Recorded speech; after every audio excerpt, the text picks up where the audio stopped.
কোরআনের 1/3 পাঠ করা কিভাবে সম্ভব?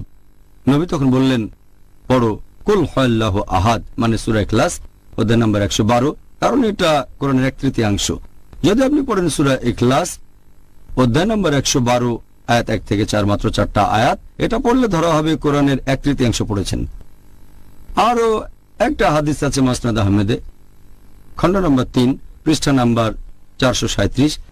এই হাদিসটাকে সহিহ বলেছেন শেখ আলবানী তার সিলসিলা আল সাহিহাতে, হাদিস নাম্বার 589।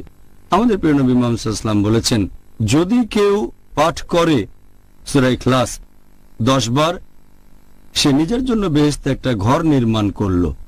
যদি কেউ পাঠ করে সূরা ইখলাস কুল হুয়াল্লাহু আহাদ 10 বার, তাহলে সে বেহেশতে একটা ঘর পাবে। একটা হাদিস আছে সহিহ মুসলিমে, খণ্ড নম্বর 2, বুক অব সালাহ, হাদিস নাম্বার 1757।